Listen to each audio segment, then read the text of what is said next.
గౌరీకి రామచంద్రకి వాడు కుంటోడి పేరు శివరాజు, వాళ్ళకి మీరు న్యాయం చేయొద్దండి నేను చెప్పట్లేదు. ఎవరైనా సరే వాళ్ళకి న్యాయం చేసే ముందుగా ఎదుటోళ్ళు పక్కన వాళ్ళని కూడా పిలిపించి ఏమ్మా ఇది నిజమా అబద్ధమా కనుక్కొని వాళ్ళకి న్యాయం చేయండి. ఏం జరిగింది, ఒక కుటుంబంలో వాళ్ళు నమ్మించి గొంతు కోసారు. సొంత అక్కే కదా బావే కదా నన్ను మోసం చేయరు కదా అని నమ్మి నేను ఇవ్వడం తప్పు చేశా. వాళ్ళు నా మంచితనాన్ని వాళ్ళ అవకాశంగా నన్ను వీక్ చేసుకునేసి ఈరోజు నాకు పిచ్చి మెంట్లో ఇవి చెప్పుకుంటున్నారు. పిచ్చి దాని డబ్బులు ఎందుకు, మెంటల్ దాని డబ్బులు ఎందుకు? ఎవరు జ్ఞానమ్మ ఎవరు అసలు? అది ఎవరు?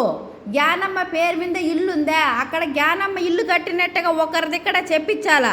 అలా చెప్పిన వాళ్ళు ఊరికే నోటి మాటలతో కాదు, కాణిపాకం వచ్చి సత్యం చేసేయాల. వాళ్ళ బిడ్డలు దొడుక్కొని పోయి గుళ్ళో గర్భగుడిలో సత్యం చేయాల. ఎవరైనా సరే జ్ఞానమ్మ నాకు ఇల్లు కట్టింది, జ్ఞానమ్మ నాకు ఇల్లు కొనిచ్చింది అన్నట్టుగా వాళ్ళు పెళ్ళే చేయలే.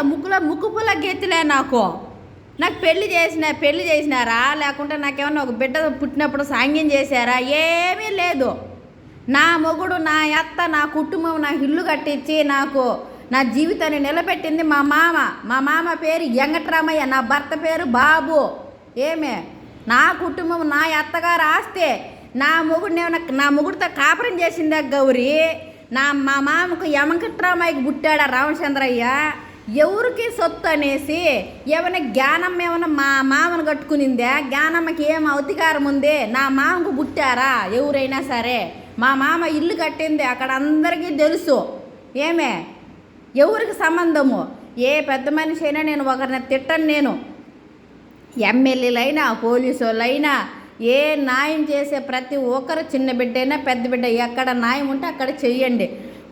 వాళ్ళకి న్యాయం చేసేటప్పుడు నన్ను కూడా పిలిపించండి. అమ్మ ఈ ఆస్తి గల్లెవరు, ఆ ఇంటి గల్లెవరు వాళ్ళకి పిలిపించండి. ఒక ఆడబిడ్డ గోష్ట మనకొద్దు, ఆడబిడ్డ ఏడుపులు మా మీద పడకూడదు అనేసి ఎవరైనా సరే న్యాయం చేసేవాళ్ళు. సరేనా?